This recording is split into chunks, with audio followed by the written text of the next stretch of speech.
मैं अजय सिंह और आप देख रहे हैं मुक्षु क्लासेस।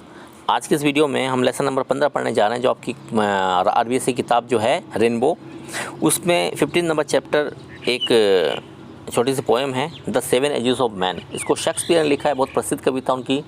जीवन के 7 अवस्थाएँ, 7 यानी 7 एजेस यानी उम्र या युग या पड़ाव या अवस्थाएं, किसकी? आदमी के।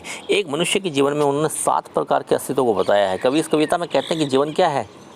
ये ज़िंदगी जो एक रंगमंच है, एक स्टेज है ना, जहाँ पे लोग आते हैं अपनी भूमिका अदा करने के लिए, है ना, और अदा करके चले जाते हैं।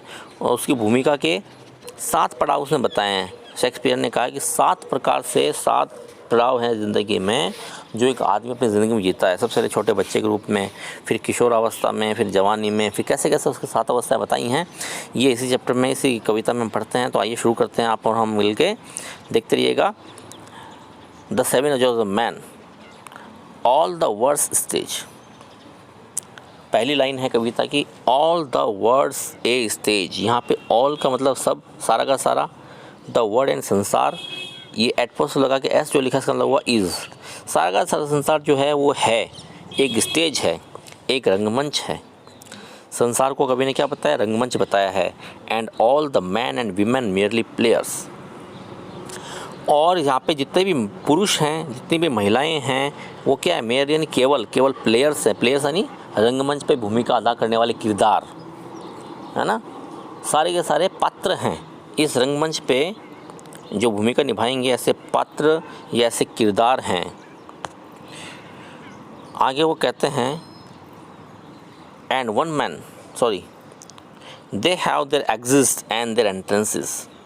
सभी किरदार आते हैं, एग्जिस्ट पाते हैं और अपना एंट्रेंस पाते हैं। जिस प्रकार से आपने रामलीला देखी होगी, आपने कोई नाटक देखा होगा, नाटक में जो भी कलाकार अपनी भूमिका निभाने के लिए मंच पे आते हैं तो वो पीछे से आते हैं, इस प्रकार से अपना एंट्रेंस पाते हैं और फिर भूमिका अदा करके चले जाते हैं, वो अपना एग्जिस्ट पाते हैं। तो एग्जिस्ट का मतलब होता है प्रस्थान और एंट्रेंस का मतलब होता है आगमन या प्रवेश करना। तो इसी प्रकार के ज़िंदगी के रंगमंच में सभी लोग आते हैं, है ना, एंट्रेंस पाते हैं, अपनी भूमिका निभाते हैं और फिर अपना एग्जिस्ट पा लेते हैं। तो इस दुनिया में सभी मंच में प्रवेश पाते हैं और फिर प्रस्थान कर जाते हैं।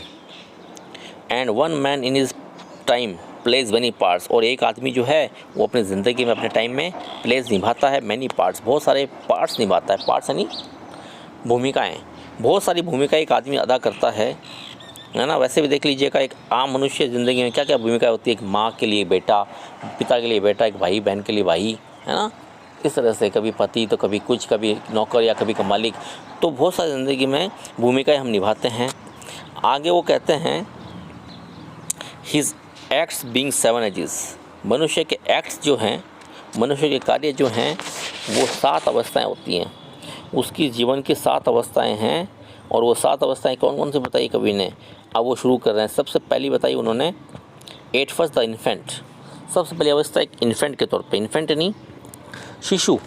शैशव काल में जब बच्चा जन्म लेता है, mewling and packing in the nurse arms. Mewling बोलते हैं रोते हुए, और पकिंग बोलते हैं उल्टी करते हुए। जब वो रोते हुए और उल्टी करते हुए नर्स की बाहों में आता है, जैसे ही प्रसव होता है, माँ एक बच्चे को जन्म देती है, वो नर्स की बाहों में आता है, उल्टी करता है, रोता है। ये उसकी पहली अवस्था बताई है। Then the whining school boy. उसके बाद उसकी अगली जो पड़ाव है वो है विनिंग यानी शिकायत करता हुआ, वाइनिंग। स्कूल बॉय, वो एक शिकायत करता हुआ स्कूल बॉय है, जो स्कूल जाने वाला बच्चा है, जो मना करता है, मैं नहीं जाता। आपके सबके साथ ऐसा हुआ होगा, है ना। स्कूल जाने में आनाकानी करता है, शिकायत करता है। विद हिज सचिल बोलते बस्ते को, अपने बस्ते के साथ में वो रोता हुआ जाता है, निकलता है। उसकी इच्छा नहीं होती जाने की, फिर भी जाना पड़ता है उसको। तो इस प्रकार से बच्चा है। उसकी दूसरी अवस्था स्कूल बॉय के तौर पर बताई गई है। और वो बच्चा क्या करता है? And shining morning face creeping like snail unwilling to school. उसका चेहरा कैसा बताया गया? Shining morning face. उसका चेहरा ऐसा है जैसे सूर्य की धूप चमकती है सुबह के समय। सुबह जिस प्रकार से सुबह की शुरुआत होती है चमक के साथ में, वैसा उसका चेहरा चमकता है। वो धीरे धीरे चलता है, क्रीपिंग यानी रेंगने को बोलते हैं। वो धीरे धीरे रेंग के चलता है। रेंग के मतलब यहाँ पे रेंग के वैसे नहीं, धीरे धीरे चलना। लाइक स्नेल, जिस प्रकार से घोंगा चलता है। स्नेल एक जानवर का नाम है, छोटा सा जीव होता है घोंगा नाम का, है ना, धीरे चलने के लिए प्रसिद्ध है। तो घोंगे की चाल से धीरे धीरे चलता है। अनविलिंगली टू स्कूल, स्कूल के लिए जाता है। कैसे जाता है? अनविलिंगली, क्रिया विशेषण है। किसके कैसे जाता है? अनिच्छा के साथ में। विल बोलते इच्छा को, विल यानी इच्छा, और विलिंगली इच्छा के साथ में। यहाँ पे अनविलिंगली तो अनिच्छा के साथ में।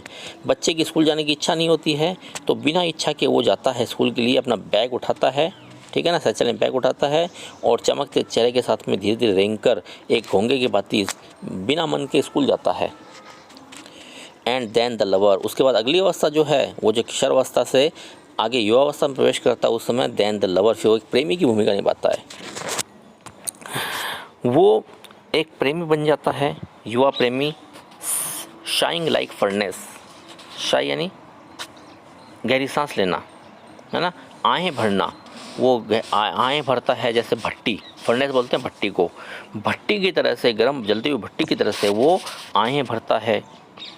और क्या करता है? With A woeful ballad, woeful यानी दुख भरी, दर्द भरी बैलेड बोलते हैं गीत को। एक दर्द भरा गीत गाता है, किसके लिए? अपनी made to his mistress eyebrow, जो उसने लिखा है, गीत लिखा है या गीत गाया है अपनी मिस्ट्रेस यानी उस लड़की के लिए जिससे वो प्रेम करता है, उसकी आईब्रो यानी बाहों के लिए, उसकी बाहों को प्रशंसित करते हुए वो एक दर्द भरा गीत गाता है। ये उसकी तीसरी अवस्था हो गई। तो 3 अवस्था हमने पढ़ ली। कौन सी? पहले, सबसे पहले शिशु, उसके बाद में स्कूल जाने वाला बच्चा, उसके बाद में ये प्रेमी। देन ए सोल्जर, उसके बाद अगली स्थिति जो अगला पड़ाव जो है वो एक सोल्जर का है। सोल्जर यानी सैनिक, उसके बाद वो सैनिक बन जाता है। Full of strange oaths and bearded like the pard, jealous in honour, sudden and in quarrel seeking the bubble reputation. उसके बाद में वो सोल्जर बन जाता है, सोल्जर सिपाही बन जाता है। अब वो कैसा है? फुल ऑफ स्ट्रेंज ऑथ्स, वो भरा हुआ है। किससे भरा हुआ है? स्ट्रेंज, अजीब अजीब, ऑथ्स यानी शपथ से। उसने अजीब अजीब शपथ ले रखी है, उसके इरादे बड़े ही मजबूत होते हैं। एंड बियर्डेड लाइक द पार्ड, अब उसके बियर्डेड इन दाढ़ी रख रखी उसने। कैसी रख रखी? पार्ड की तरह से। पार्ड क्या होता है? लेपर्ड, है ना, तेंदुआ, शेर की प्रजाति का एक जानवर, है ना, शेर जैसा ही, बिल्ली जैसा ही, बिल्ली की प्रजाति का मान लीजिए। तो लेपर्ड, तेंदुओं की भांति उसने दाढ़ी रख ली है। अब वो कैसा है? उसका आचार व्यवहार कैसा है? उसका व्यवहार है जिलस इन ऑनर, वो ऑनर बोले सम्मान को बोलते हैं, सम्मान पाने में बड़ा जिलस है। जिलस बोलते हैं ईर्ष्यालु को। उसके मन में ईर्ष्या है, किस बात के लिए? सम्मान पाने के लिए। वो एक सैनिक के तौर पे सबसे ज़्यादा सम्मान वही पाना चाहता है, ठीक है, और इसीलिए वो सडन, जल्दी से, अचानक से, और क्विक है, तेज है, इन क्वारल, झगड़े में। अब वो बड़ा ही हमेशा, यहाँ पे सडन क्विक का मतलब क्या हुआ? लड़ने के लिए तैयार रहता है, हमेशा लड़ने के लिए तैयार रहता है ना। वो एक सैनिक के तौर पर आत्म प्रशंसा चाहता है, अपनी खुद की तारीफ सुनना चाहता है, और उसके मन में बड़े अजीब अजीब उसने और शपथ ले रखी है। उन शपथ को पूरा करने के लिए, सम्मान पाने के लिए उसने तुरंत वो तैयार रहता है, त्वरित रहता है। किसके लिए? झगड़ने के लिए, लड़ने के लिए, युद्ध के लिए। और किसके लिए ऐसा करता है? वो seeking the bubble reputation, seeking यानी प्राप्ति के लिए, खोज में। सीख बोलते हैं खोज यानी तलाशना को। तो वो सीख तलाश में रहता है। किसकी तलाश में रहता है? बब्बल, बब्बल यानी क्षणिक, थोड़े बुलबुले की तरह से, बब्बल बोलते हैं बुलबुले को। तो बब्बल से मतलब यहाँ पे क्या? क्षणिक है, थोड़ी देर के रहने वाली रेपुटेशन। रेपुटेशन यानी साख, प्रतिष्ठा, इज्जत, सम्मान। उसने युद्ध किया, युद्ध लड़ा, और युद्ध लड़ने के वो अपने बहुत से उसने दुश्मनों को मार गिराया, उसको सम्मान प्राप्ति हुई, या वो खुद शहीद हो गया तो सम्मान मिला। वो सम्मान क्षणिक है। उस क्षणिक सम्मान के लिए वो हमेशा लड़ने के लिए तैयार रहता है, ठीक है। किसके लिए? उस बबल रेपुटेशन को प्राप्त करने के लिए, उस थोड़े से समय के सम्मान को प्राप्त करने के लिए।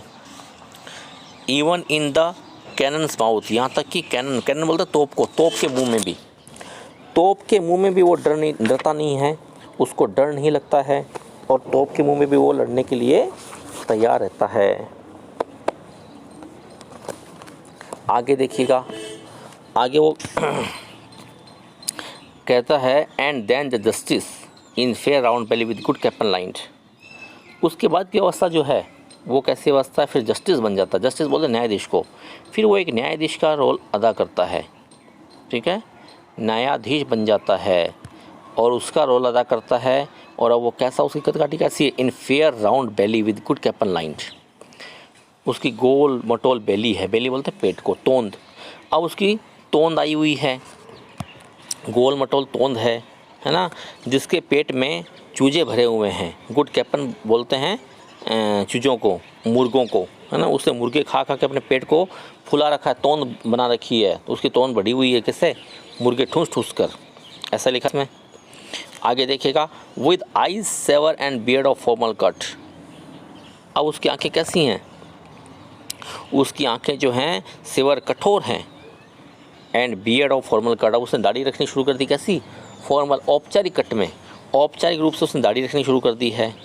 फुल ऑफ वाइज साज एंड मॉडर्न इंस्टेंस, अब वो भरा हुआ है किससे, वाइज, बुद्धिमत्ता की बातों से, साज एंड मॉडर्न इंस्टेंस, कहावतों से, और इंस्टेंस बोलते उदाहरणों को, तो विभिन्न उदाहरणों से, है ना, उसकी बातें भरी हुई हैं, उसकी बातों में उक्तियाँ हैं, उसकी बातों में कहावतें हैं, कैसी कहावतें हैं, बुद्धिमानी से भरी हुई, अब बुद्धिमान लोगों जैसी बात करने लगा है।